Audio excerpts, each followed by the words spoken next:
Some people don't have guests back on their shows, and I don't know what that's about. There's immense value in having guests back on the show because you pick into things in greater detail. Instead of tracing just a single arc of a career, you can only talk about origins once, right? More or less.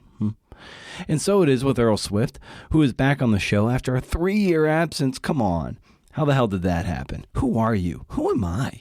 Where are we? What year is it?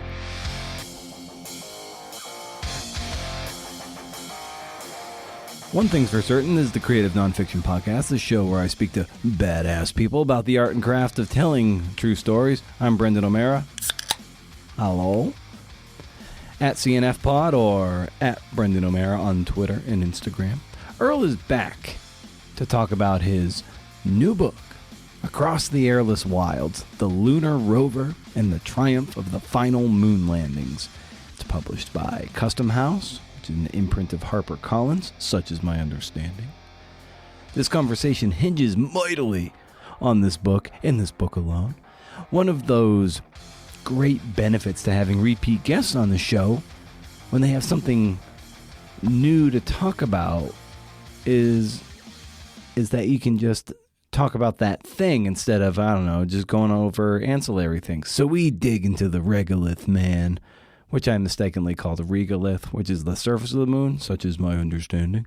If you believe they put a man on the moon, you'll love this book. Support for the Creative Nonfiction Podcast is brought to you by West Virginia Wesleyan College's low residency MFA in creative writing. Now in its 10th year, this affordable program boasts a low student-to-faculty ratio and a strong sense of community. Recent faculty, CNF faculty, include Random Billings Noble, Jeremy Jones, and CNF Pod alum Sarah Einstein. There's also fiction and poetry tracks. Recent faculty there include Ashley Bryant Phillips and Jacinta Townsend, as well as Diane Gilliam and Savannah Sipple.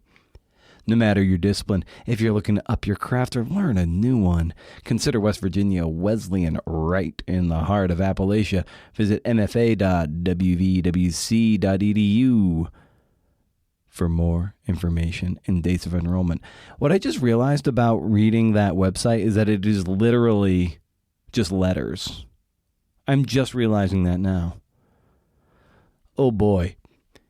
Consider supporting the show via Patreon. Patreon.com/CNFpod. Shop around. If you want to support the community and keep the lights on at CNF Pod HQ, I just paid out the writers from the last audio magazine. You make that possible. The show is free, but it ain't cheap.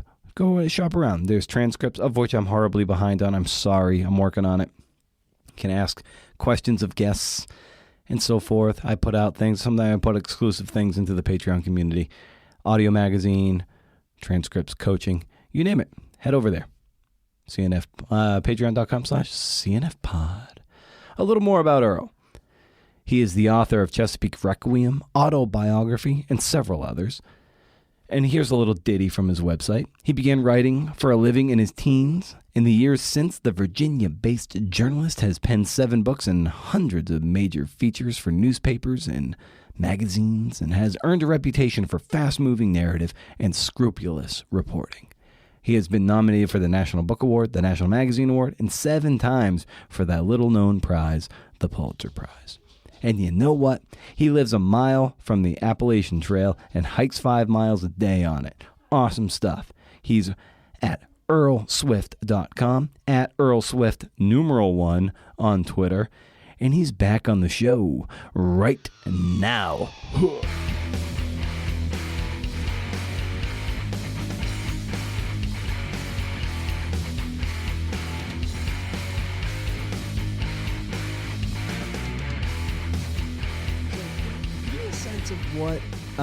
What it was like writing this book as the pandemic was, in the throes of, when you were in the throes of pandemic, how, writing this book was, what kind of a challenge that was for you? In some ways, I was, the least affected person I knew from the pandemic, because I would have been chained to my keyboard regardless. It was I was lucky. I started work on the project in the spring of 2019 and got all the reporting, off-site reporting done. in 2019. Might have made a couple of additional trips in 2020 had the opportunity presented itself.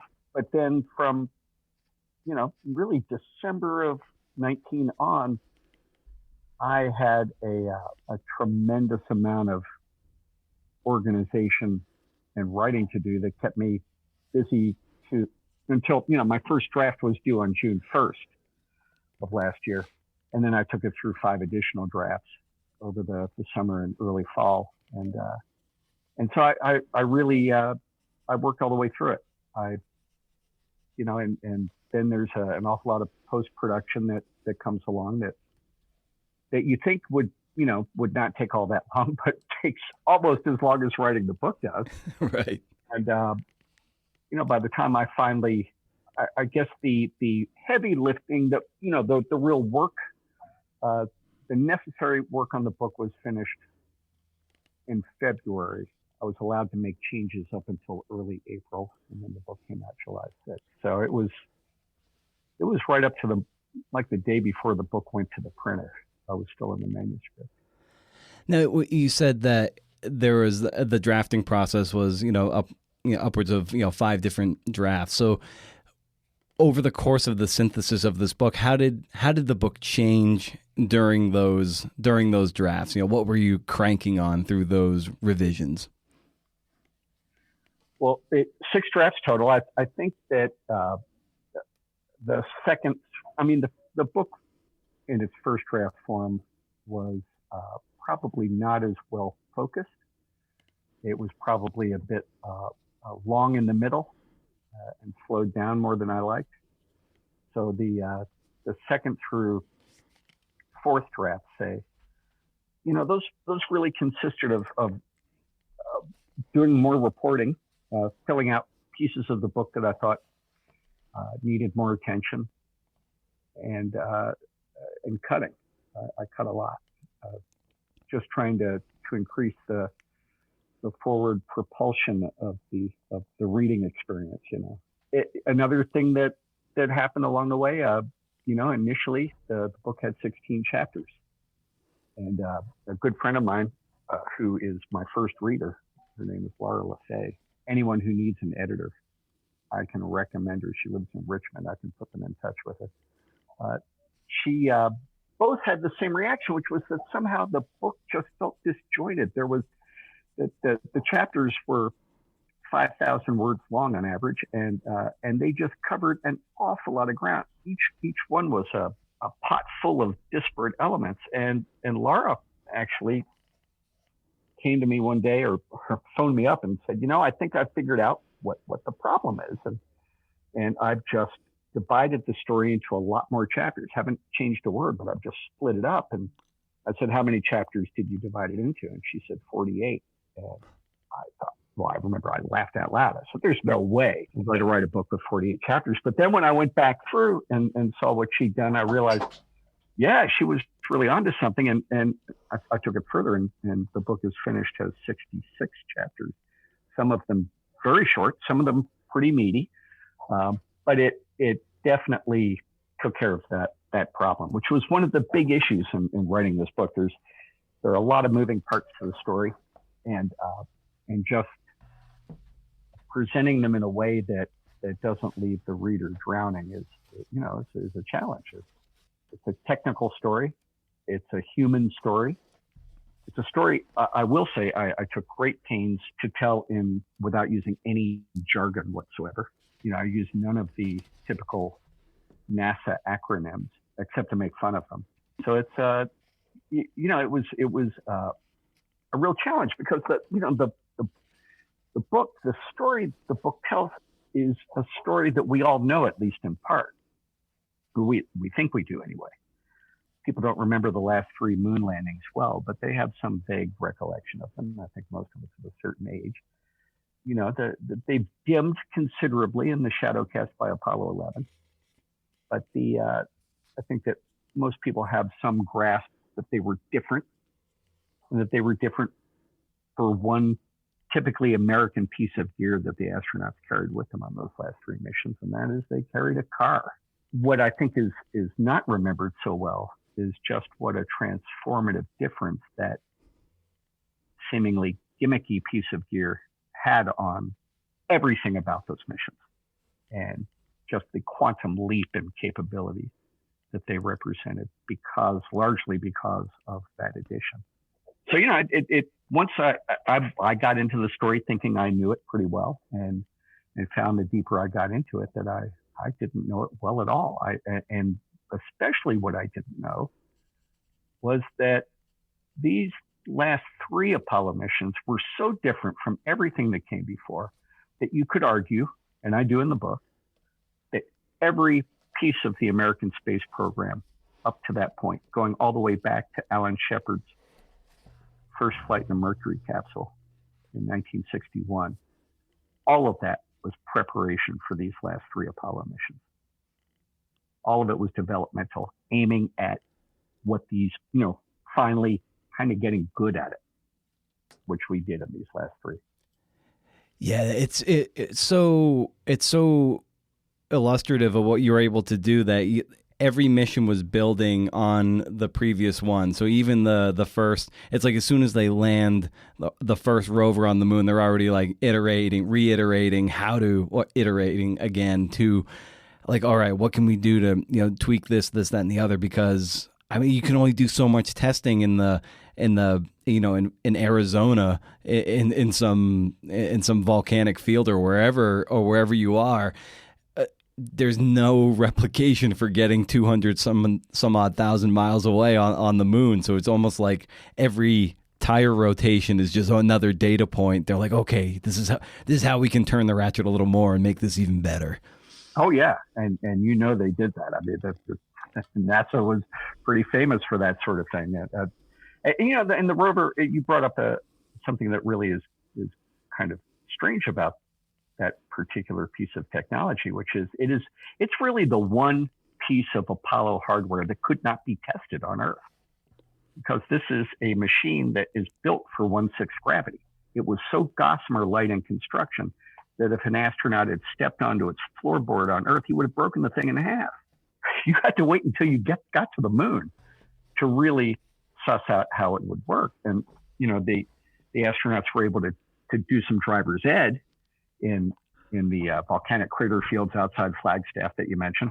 They were able to get some idea of how they use the rover in building sorties. They were able to plan their science pretty well on Earth, driving much beefier versions of the rover built for Earth travel.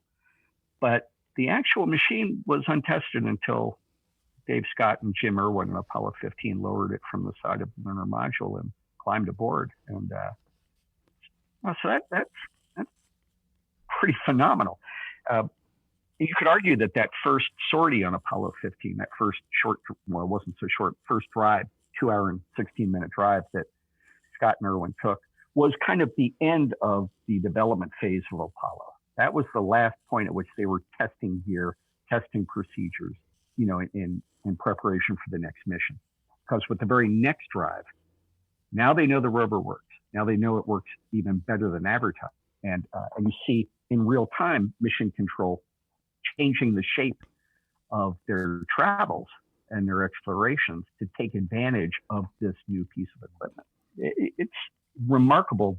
You hear this all the time, but it's remarkable that all of this was accomplished without what we'd consider modern computing power. No, this is all slide rules and chalkboards. It's inspiring. It was so fascinating, and the brilliant minds behind it, and the fact that they're like, you can't simulate the moon. You could, like you were saying, like there were only so much driver's ed you could do on Earth, but it would still sitting in the driver's seat here on Earth, it is still so hypothetical, and there was no way to know what would happen until you got onto the moon. It blows my mind the stress these scientists and engineers must have been under, even like up until the final moments of it. Just the incredible stress and pressure. It must have been. it just must have been just harrowing to witness, and for you to even report on it from some of the people who are still alive. Yeah, I mean, they were all on the edge of their seats, and I got lucky. An amazing number of those guys are still alive, and I was fortunate enough to find them not only willing to talk to me, but pretty eager to tell the story, which oddly had not really been told in any kind of detail before. There are a couple of British books. In one case, rovers in general. It takes in the Mars rovers and such, the robotic rovers that came after. And in the other case, a kind of a mock shop manual for the rover, a Haynes manual, repair guide. At least that's what it looks like on the cover. When you open it up, it's a picture book. But neither got into the subject, and neither one of them told a story. They gave all sorts of technical data on the machines, and there were some interesting, descriptions of their development, but none of that was related in a story that I wanted to read anyway. I mean, I read them because I had to as preparation, but they weren't books that I would have picked up, and so there was room not only for the first American book on the subject, but for the first book that tried to put it in narrative form and really kind of unspool the story, going back to its very beginning, which of course was way earlier than I think most people, including me, had any idea about. The reporting, as is always the case, was 90% of the fun.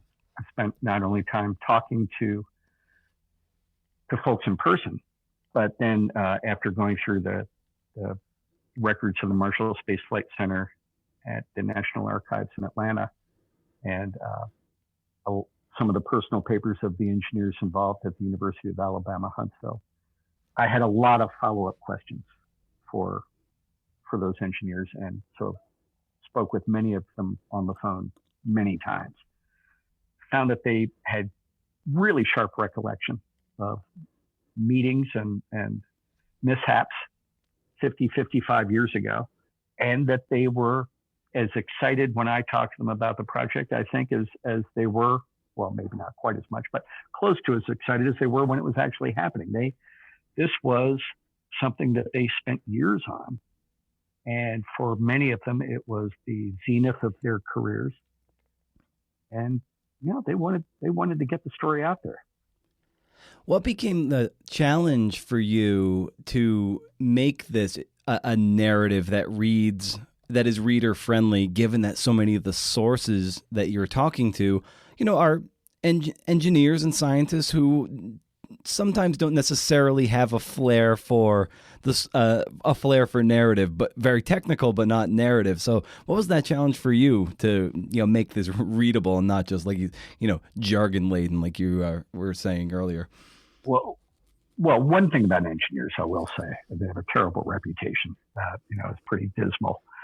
Guys walking around with pocket protectors and whatnot. But what I've found is that the good ones are enormously creative. They're problem solvers. Now, they may not articulate that creativity in narrative form, but the fact is that there's a bright light burning in there, and all you have to do is figure out how to get to it. And then what I found was that in the course of conversation with them, the deeper you go, the better it gets. Once they realize that you're interested in getting deep, that gets them excited, and they'll take you as deep as you want to go. And one of the challenges in this story was that the rover project involved hundreds of people. The Apollo program involved 400,000 people working for the government and for private contractors. And so job number one is figuring out the basic parameters of the story. Where does this thing begin?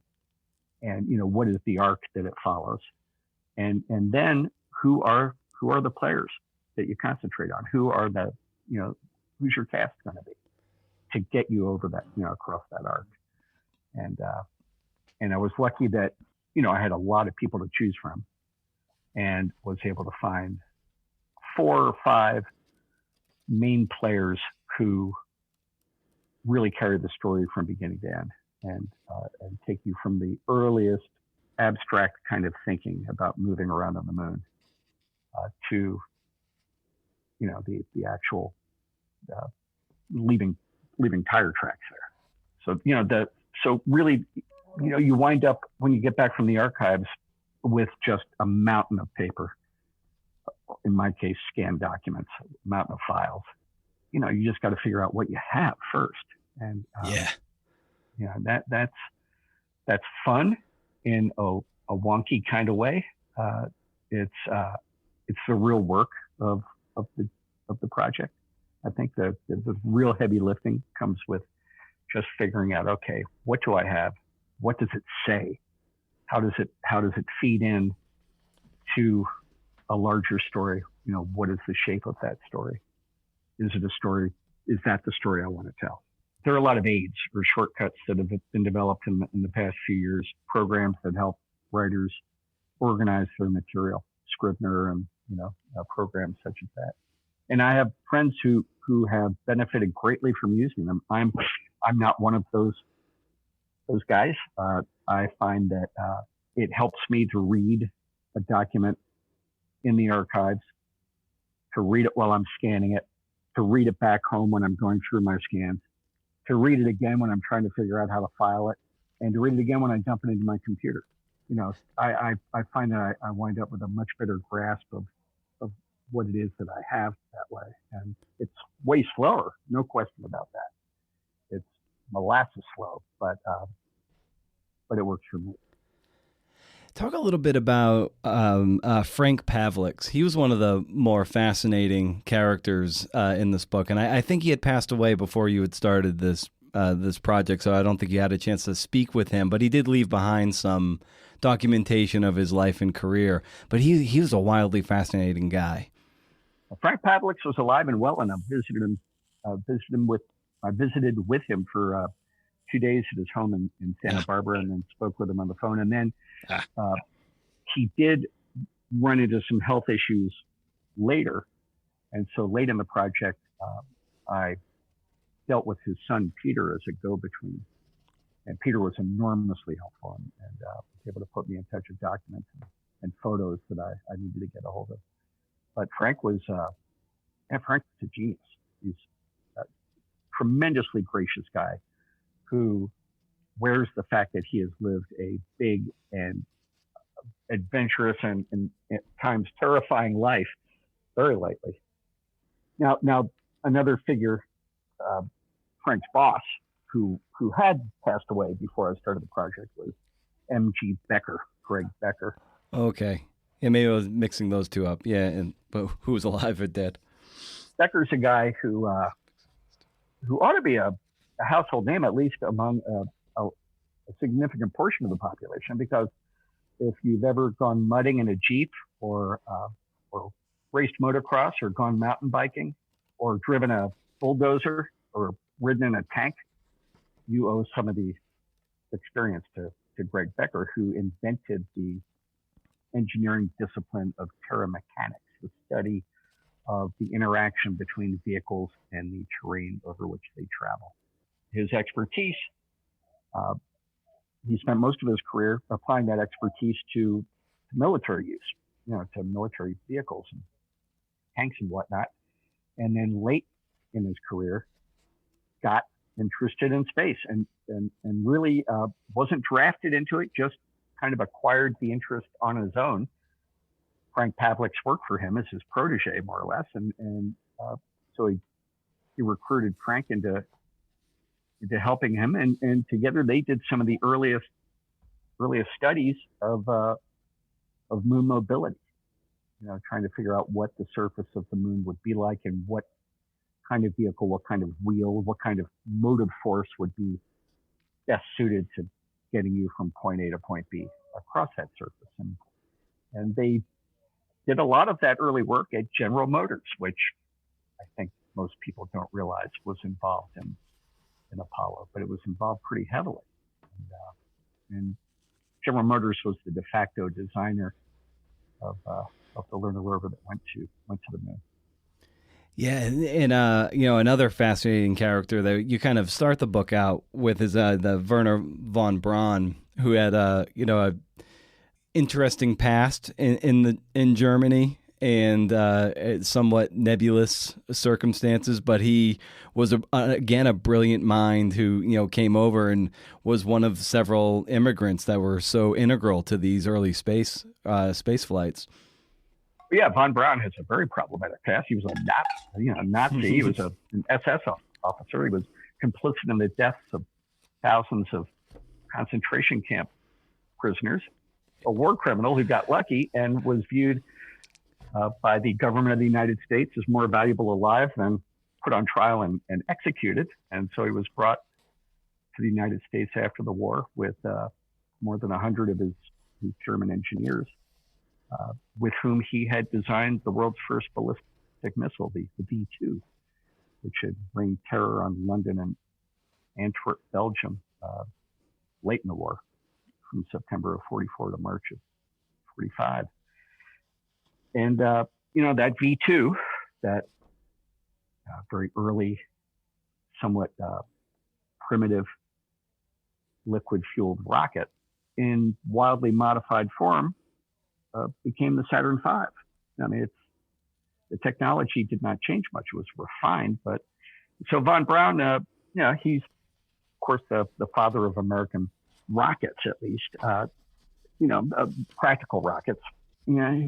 For the purpose of this story, his real contribution is that he also was among the first people to really write futuristic nonfiction that centered on the importance of not only getting to the moon with crews, but getting them around the moon in some sort of vehicle. And he did that as early as 1952. Really pretty amazing stuff. And it seems to become more so all the time, because if you look at some of the projections of what our future moon and Mars missions might look like, the projections being produced today, the rockets look a lot like the rockets that von Braun envisioned back in 1952 as going to the moon. For all of his very troubling past, the man was a genius. And he was a genius especially at selling the idea of space and organizing an army of engineers to get there. He's a brilliant organizer. We I think would have reached the moon without him, but we wouldn't have done it in 1969. It might have been the 1980s before we got there. Mm. Do you have a strong memory of July 26, 1971? I have a sharper memory of July 31st, 1971, when this is the day after the Apollo 15 crew landed on the moon in the Hadley Apennine region of the moon. On that day, they unfolded the rover from the side of the lunar module and got in and drove off. And one of the reasons I have very little recollection of the missions that came before. My parents wouldn't let me stay up. We lived in England when Apollo 11 landed, made the first landing. And it was like 5 a.m. over there. And my parents wouldn't let me stay up to see that. So I remember them being very excited about it, but I didn't get to see it live, at least. And 12, I have no recollection of whatsoever. 14, I remember only Alan Shepard hitting a golf ball at the end of the mission, which sadly is what I think most people remember about Apollo 14. But 15, by the time 15 came along, I turned 13 the day they landed. And so I was a teenager, freshly minted, and a little bit more aware of what was going on around me. And we had moved to Houston by then.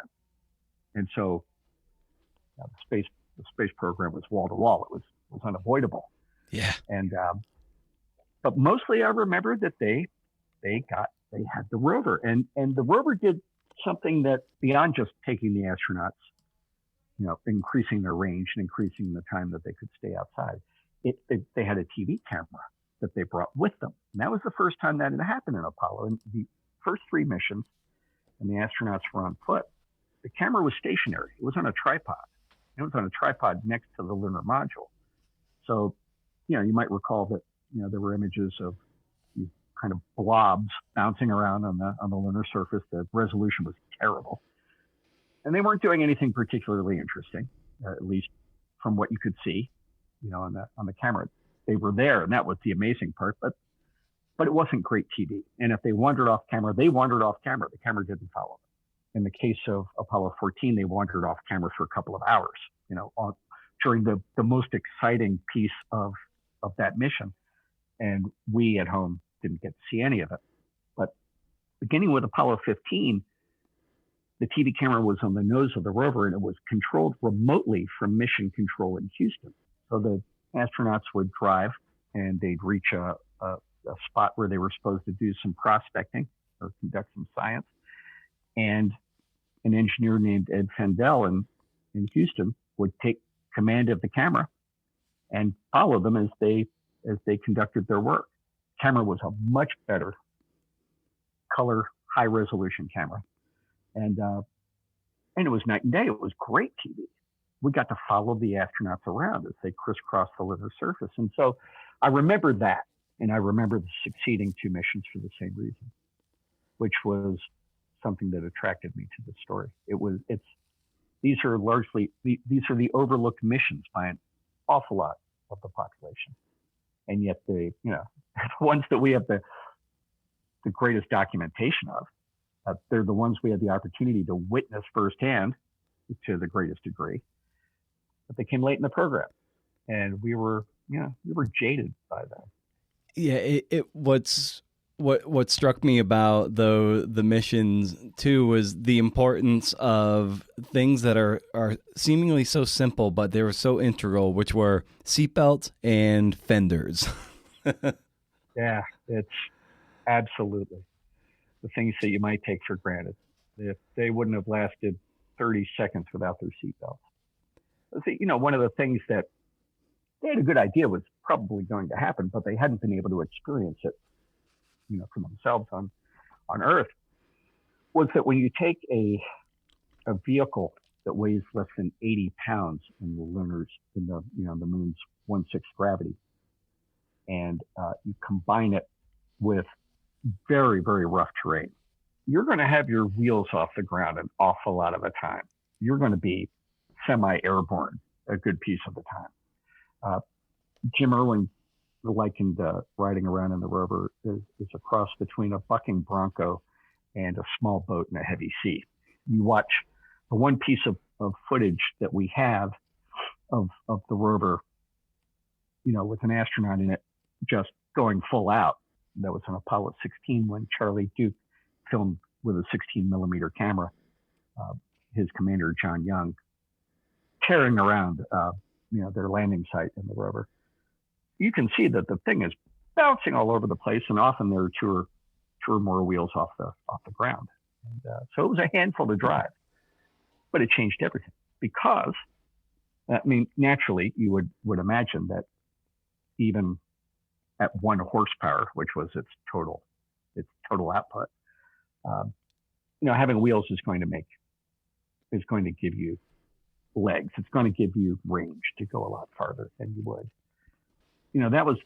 That effect was amplified by the Apollo spacesuit. The spacesuit weighed more than the man that wore it.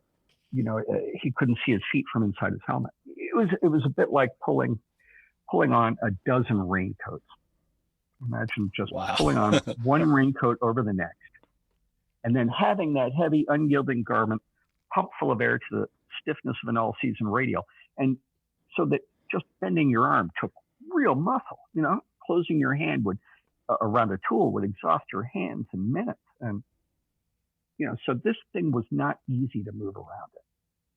And because it took so much effort just to do simple chores and to move, just to walk or bunny hop a short distance, the astronauts' metabolic rates while they were outside the lunar module, they were elevated almost the entire time. And that in turn burned through the cooling water and the air supply in their backpacks. which dictated how long they could stay outside the lunar module.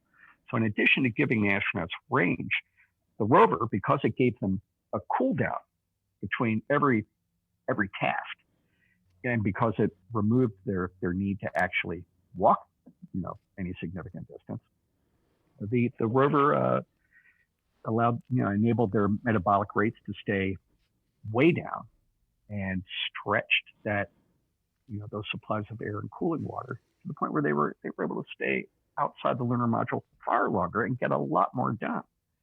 So it had compounding benefits that are easy to overlook when you see this bare bones glorified go-kart. I mean, there's very little to it. Yeah, except when you put it, when you realize that this thing is attached to some, spaceship, and then it has to get deployed, up on the moon, and then you're like, all right, this thing is just it's amazing that it just gets up there without breaking, and then and there it is, a little primitive four-wheeler, but it's way the heck up there on the regolith. Yeah, and amazing that they were able to get it small enough to fit in that spacecraft, and that really is an example of Frank Pavlik's genius right there, because he came up with the solution. How do you get a car small enough to fit into a space about the size and shape of a pup tent standing on its end? So if we're talking about a space with of about the same cubic footage as the way back of a full-size station wagon of the day, of the late 60s, early 70s. And those were big station wagons, but that's still a pretty small space to try to get a folded car into. But Frank Pavlik, he came up with the way to fold this thing like a business letter and then fold it again so that it formed a shape just like a pup tent, and it fit perfectly into that slot in the lower half of the lunar module. I love that on the near sort of catastrophic seatbelt incident. Like, it's a good thing that they were like, let's figure out how to, tie this thing up so we can use it. As a result, they were able to find, a pretty monumental piece of geology in this black basalt that was subsequently named the seatbelt basalt, which gave a real indication of how old a lot of the geology and the life of the moon is. Well, the seat, true, sort of. The seatbelt basalt was a piece of subterfuge by Dave Scott in Apollo 15. He was driving the rover back to the lunar module after they'd made their last science stop, and they had a lot of work to do outside back at base camp.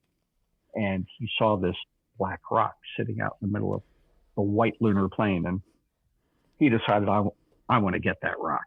He knew that Mission Control would not let him stop, even as brief a stop as it would take to grab the thing and go. He knew they'd say no.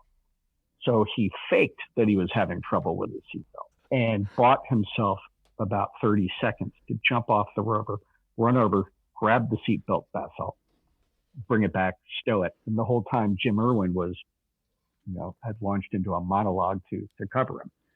And once he got back, Mission Control asked, seatbelt okay? And he goes, yeah, we're good.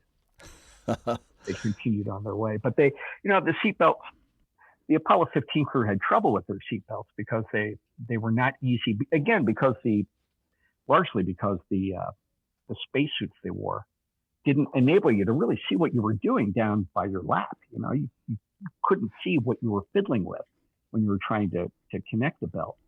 And the other complicator was that when an astronaut was on Earth and they inflated his suit, they pressurized his suit, it got big and fat. It was pressurized.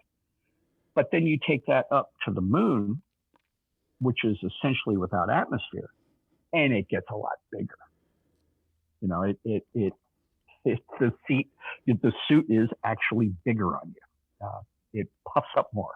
You're fatter in it, and that was a complication with the seatbelts that they hadn't foreseen probably, but they got it fixed in time for Apollo 16. It wasn't a threat by any means at any point to Apollo 15.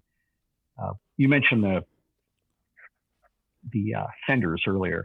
Some fender dramas on the on these missions. What happened with those was a threat. And, we look at the moon from here, and it's silvery. It looks light, almost white in color.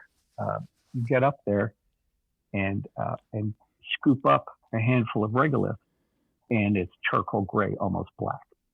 And without the fenders on the rover, because the wheels, probably the signature feature of this machine, the wheels were made out of wire mesh.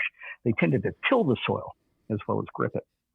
And they would kick up an arcing rooster tail of lunar soil as you drove along. Now we're talking a vehicle that's moving at most about 8 miles an hour. Most of the time they were cruising along at about 5 or 6 miles an hour. Even so, it would throw a huge amount of this lunar dust forward.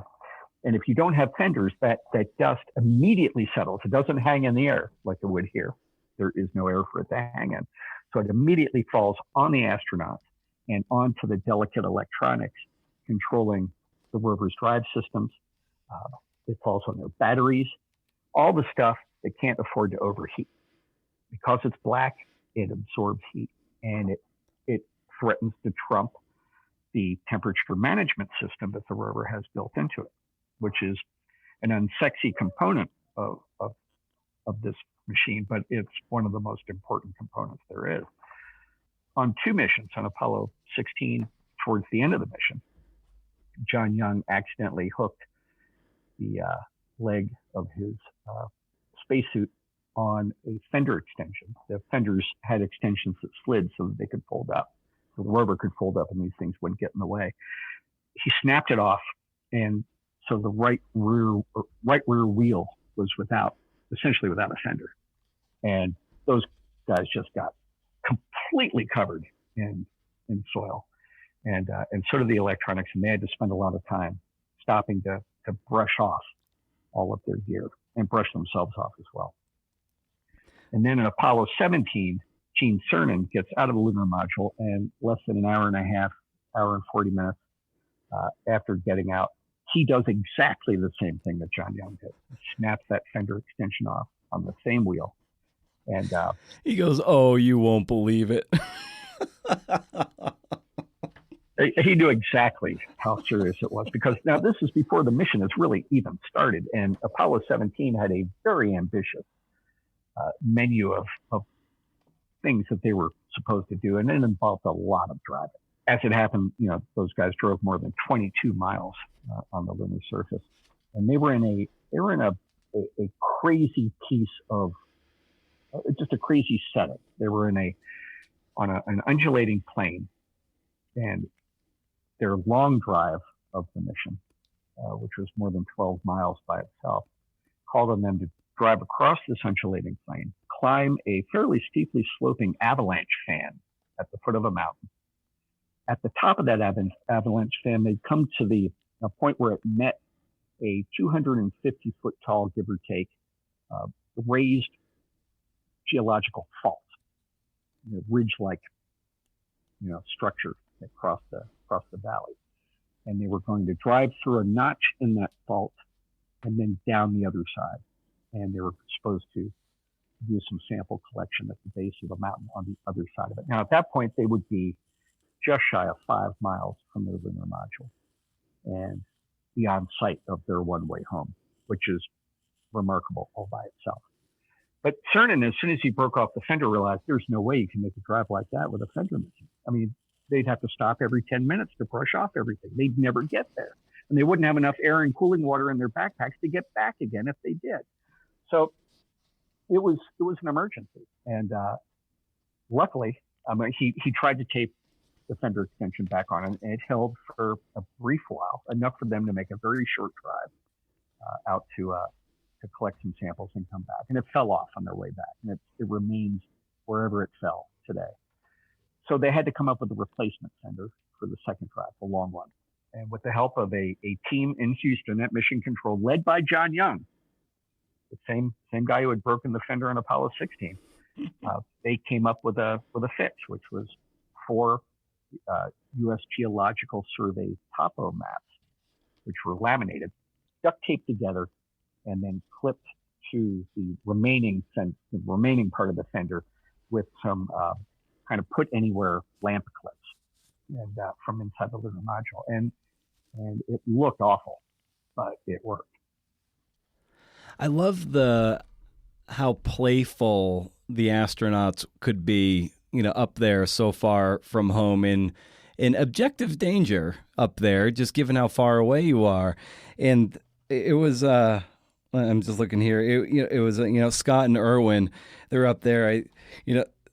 Scott says, there are some rover tracks. How about that? And Irwin says, somebody else has been here. And I just it just cracked me up. Like these guys are just cracking jokes up there, in up in that scene when they're so far from home, and really, we know the outcome, they get home okay, but you don't know what's going to happen. And yet they're just they're just having these, I just imagine it being like the driest sense of humor, but so hilarious at the same time. Yeah, well, they were all fighter pilots and test pilots, and so they were imbued with the gallows humor that that is almost required in that line of work. Yeah, they were cool customers. They knew that what they were doing was extremely dangerous.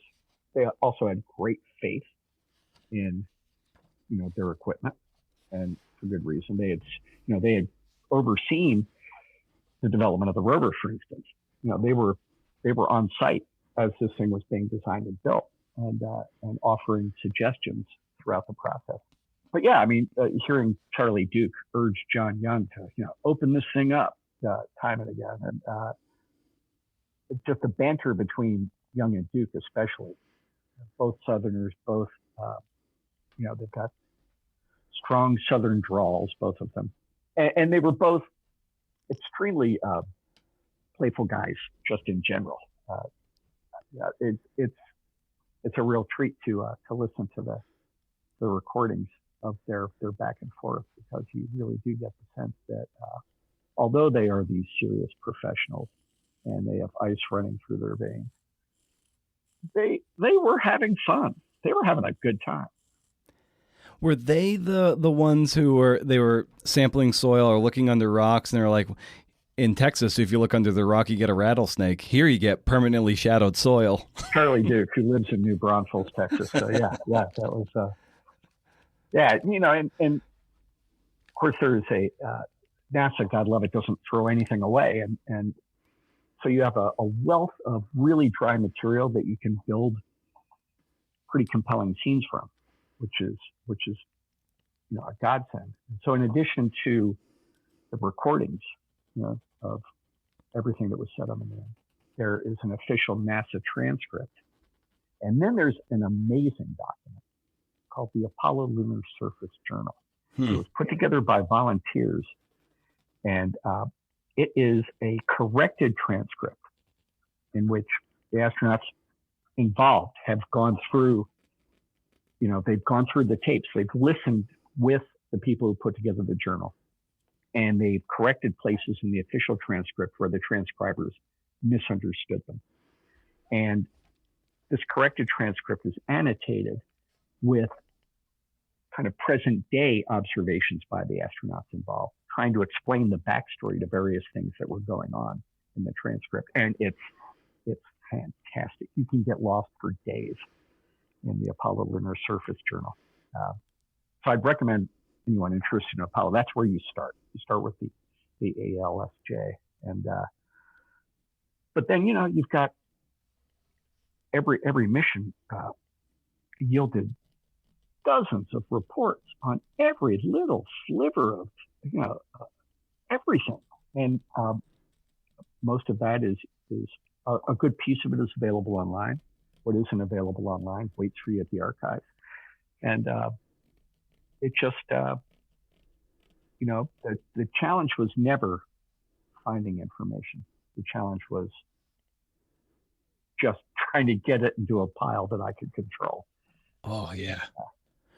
What surprised me too, and I sort of amazed that I just hadn't stumbled across the landscape of the moon any but there were mountains the size of Everest, and there are signs of ancient lava flows on the moon. Like, I just never knew any of this stuff, and it just really, I found that fascinating that there would be that degree of topography and geology on the moon. It surprised me, and I was just so fascinated to hear that.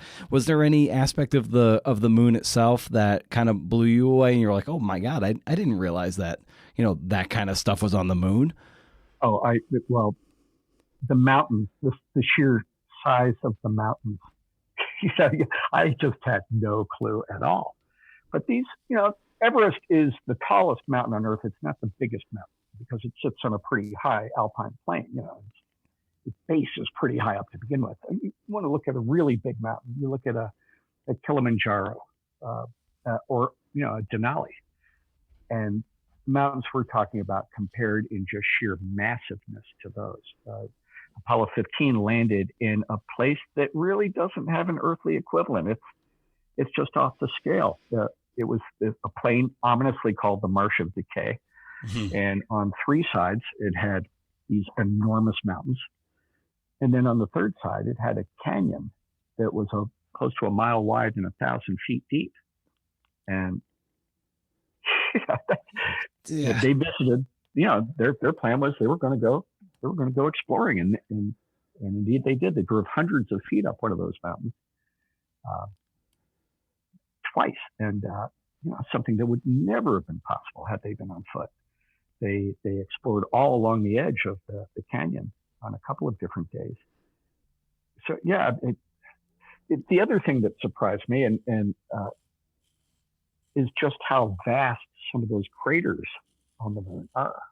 Early on, when I was reading about Apollo 15's travels, their first stop was at a crater that was 1,100 feet across. And I thought to myself, that's a pretty big crater. Well, no, it's not. It's a really small crater on the moon. I mean, there are tiny craters, just an inch or two wide, but as craters go, that's nothing special at all.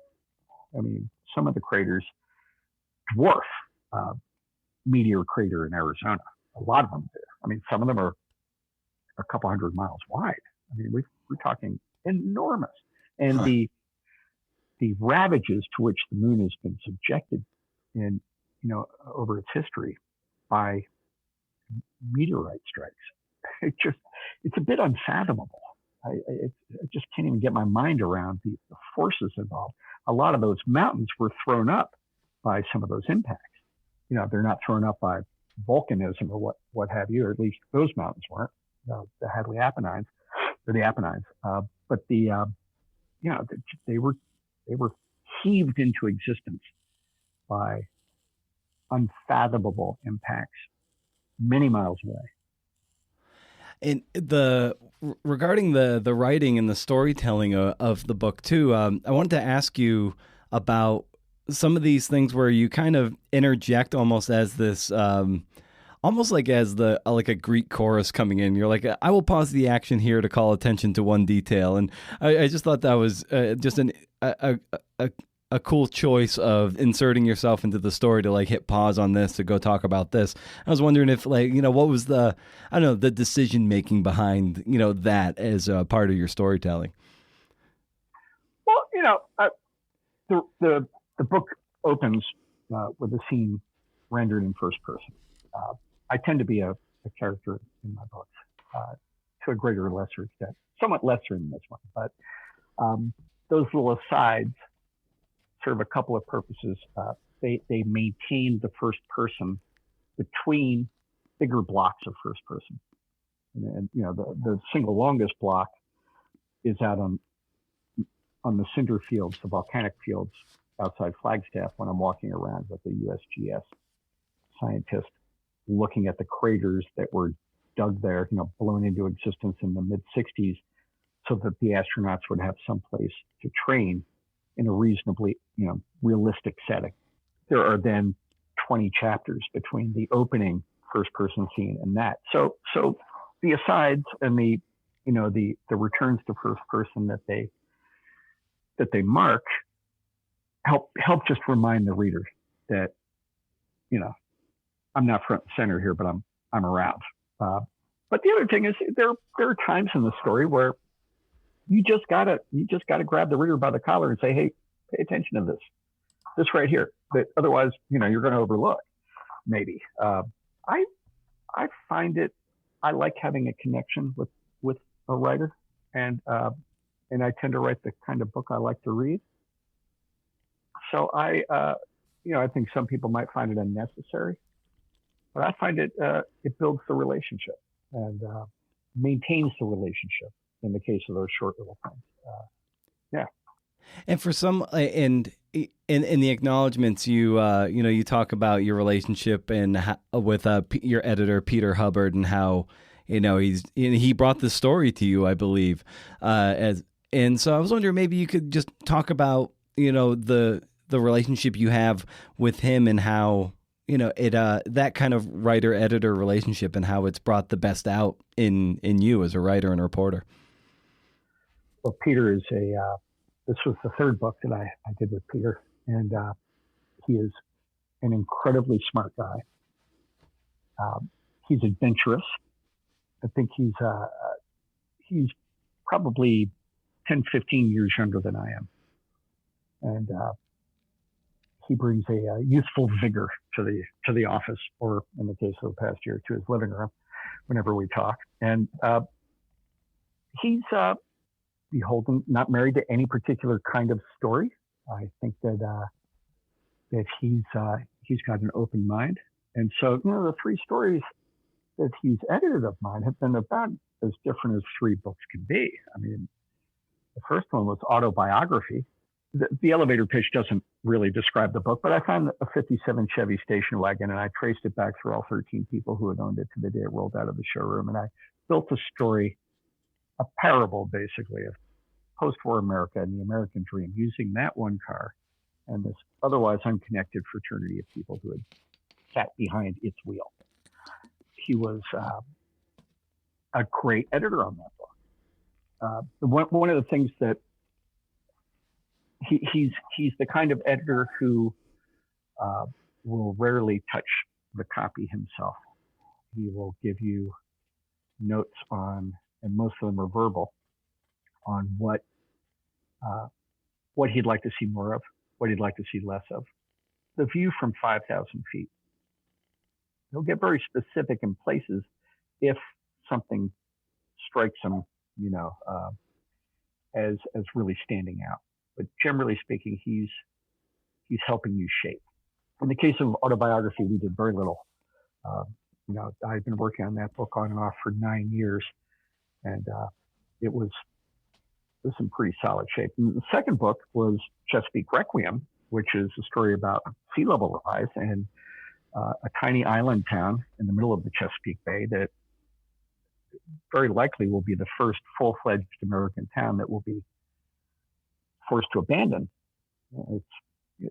Because it's going to disappear. It's going to disappear pretty doggone soon. And so I lived on the island for 14 months and wrote this book. And in both autobiography and Chesapeake Requiem, I'm very much a presence in the story, but I'm a presence. I'm the narrator, and you're seeing the story through my eyes, but I'm not a front and center character. I'm a foil for the characters in the story. So if the characters say something, they're saying it to me. They're not just saying it. It's not just a quote. It's a conversation. And that's the value, I guess, I see in having myself present in the stories. Is that it gives it a much more organic feel. I'm the reader's surrogate. I get to play the reader's surrogate. The reader gets to be me. There were, Peter had suggestions about things we could trim largely because the book came in pretty long, and he suggested the ways we could speed it up, increase that forward propulsion, and that's so important because a reader has a million reasons to set aside a book, and you don't want to give him or her any excuses. You want to make it as smooth and fast a glide as you possibly can, remove every possible speed bump, and just have that story cook along, as well as you as quickly as you possibly can. With Across the Airless Wilds, Peter actually came up with the idea. He pitched it to me. I think there's a geek, a nerd hidden inside of Peter, not far from the surface, and a techno geek inside of you. Yeah, I'm built the same way. So space stories are attractive right from the start. And he not only came up, with the idea, but then on the back end, he offered some great suggestions on how we could shape it so that we put you on the moon really early in the story. You don't have to wait to the end of the book to get there. You get some grasp of exactly what this transformative difference the rover brought about was right in the opening pages. And I owe that to Peter. That's his editing there. And all throughout, he just had great insight into how to make the book's thesis, which is, everything else stripped away. What the book thesis is that these last 3 missions were the greatest feats of exploration in human history. When you get down to it, that's what I argue and I firmly believe. And he came up with great ways to make that relevant, to make that present in parts of the story that it might not otherwise have been obvious. And, when you're deep in the weeds on trying to make deadline on building this thing, you can forget as a reader why it matters, that deadline is met. And Peter just contributed an awful lot to helping me connect, help me create connective tissue to bind the main thesis to virtually every part of the book. Yeah, it's so tremendously valuable there to have that in your corner. I'm extremely lucky. He's a terrific editor, and you hear horror stories. I've got a couple I could tell myself about editors who you send in a draft and they don't get to reading it for 3 months. Ugh. And you're slowly twisting it away. Peter, I turn in a draft on Friday. Peter's back to me on Monday. I mean, he is lightning fast and really, really insightful despite that speed. I mean, that's nothing gets left behind because he's moving quickly. And he's specific enough that I know what he's talking about, and but leaves the adjustments to me, and which I really appreciate. Nice. And Earl, as I like to kind of close out these conversations, I've been asking people of late for recommendations of some kind, and that can be anything for the listeners. A brand of coffee, a book, or an afternoon walk, or it doesn't matter. It's dealer's choice. So as we bring this conversation to a close, I wonder, Earl, like what you might recommend for the people out there. Well, I mean, I guess the thing that I would most readily recommend is something that I try to do 5 or 6 days a week. I live a mile from the Appalachian Trail, and so I get out and bang out a 5-mile hike 5 or 6 days a week before I write. Get up, have breakfast, and bang out a hike. Then I come back and start working. And in addition to keeping you, if you're a writer, and change your keyboard from turning into Jabba the Hutt, its real value is that it, so to speak, reboots you completely. You wind up completely restored. What I find is I rarely go out there wrestling with a question about, a particular piece of the story or something that's problematic. But what I do find is that I'll go out and I'll come up with answers to questions that I didn't even know to ask. And often when I'm not thinking about the story I'm working on, things will just occur to me in the course of those 5 miles. And there's also something about just being in the trees, being in the woods. The Japanese call it forest bathing, and it's something that they do en masse. And I've just found that difficult to imagine, having done it now for years on end, difficult to imagine my days without that. And it's fun, it's healthy, it's restorative. I mean, it's got nothing but good. Amazing. Well, reading your work, Earl, it's so inspiring and entertaining and informative, because you can see the repertorial heft you put into this stuff, but then you're able to spin an amazing yarn with all this incredible information. And Across the Airless Wilds is no different. It was a joy to read, and I can't wait for people to get it in their hands. So thanks for coming back on the show, Earl, and thank you as always for the work. Oh, Brendan, thank you so much for having me. And keep doing these podcasts. They're great to hear. It's great to hear other people. Yeah, it's awfully nice to know that, other people are wrestling with the same issues, the same problems that you are. And I learn an awful lot through the podcast.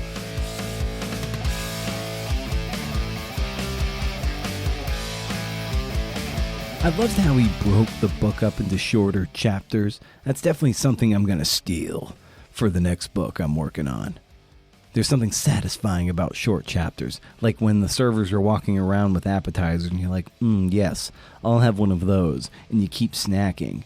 It makes a book like a giant snack. Maybe I love snacks, or maybe I'm just hungry. Thanks to Earl for coming back on this little podcast that could. And thanks to West Virginia Wesleyan College's MFA in Creative Writing for the support. Amazing stuff.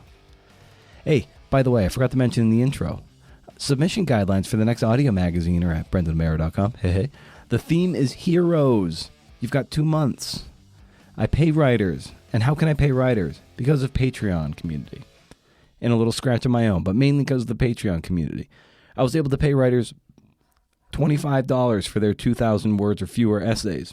Listen, I got paid $50, I think, for a 4,000 word plus essay for a very prominent journal one time, a long time ago, a few years ago. I don't seem to be writing that much anymore. So anyway, just saying. The more people who become members will support the production of the show, of course, make it better, but also put more dollars into the pockets of writers and make it a more attractive place to submit work to. You make the audio magazine better and support the community at large. That's what it's all about, right?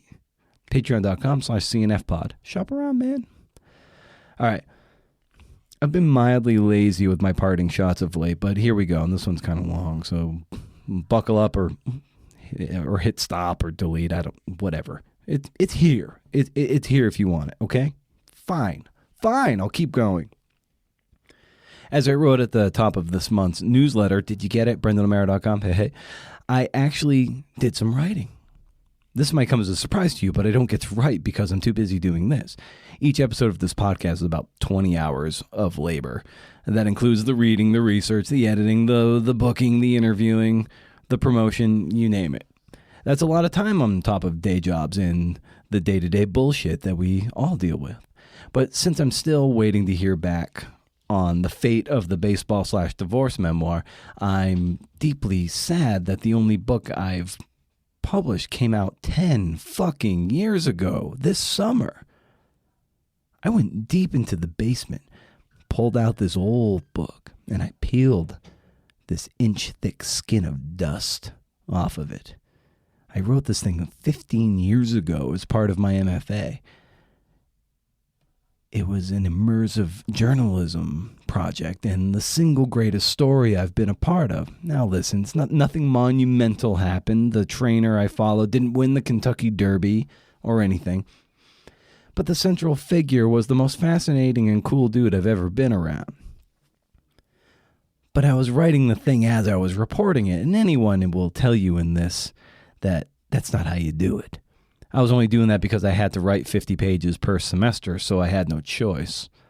Also, I'm 15 years older. I've written God knows how many more words since then, read hundreds of more books, spoken to hundreds of people about writing, and I'm better equipped to tell the story with greater skill and greater nuance. It's a horse racing book. I know, strike 1 and 2, but I have a very conflicted relationship with the sport now. certainly more now than I did then. I think it's a cruel sport now. I have a very hard time getting behind a sport that says a horse breaking down and being euthanized is just part of the game. Yeah, I've been, vegan for several years because I don't want to impart any undue violence on beautiful critters of all kinds, hooved or otherwise.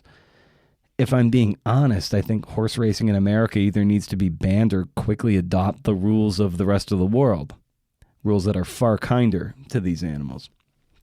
So it's with this newer worldview that going back to 2006 and 2007 when I shadowed this young horse trainer, where I was the worst hot walker in the world and effectively his apprentice, where I got to know the ins and outs of the sport as a budding fan of the sport, and I was learning about the ins and outs from behind the curtain.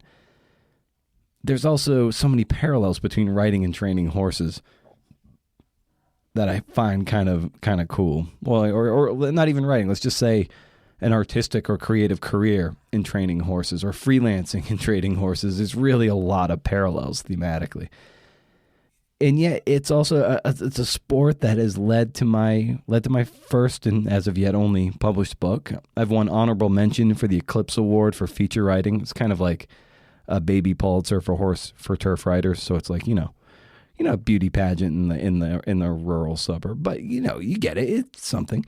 I have great access to the best trainers and the best jockeys the sport offers. It's just a couple phone calls, and it's like, oh, I can talk to like the Bill Belichick of horse racing. It's rich with story, rich with characters, and because it's so lightly covered and it's not quite mainstream, but it's sort of mainstream, these people want to tell stories too, and they're very forthright and forthcoming. Anyway, all this tension can now color and imbue this book with more nuance that was impossible 15 years ago. Okay, so what? Why are you telling us this, B.O.? Just why? Why are you doing this? Some of you know that I've hosted the CNF and Happy Hour for newsletter subscribers, something that I'll still periodically do, but a select few show up and it's fun and we chat, but I'm trying something new this month, and maybe after, it's just going to be this. It's going to be a, quote, writing group. I don't know why I said quote unquote. It's going to be a writing group, not a critique group, but a group of us on Zoom, writing in community.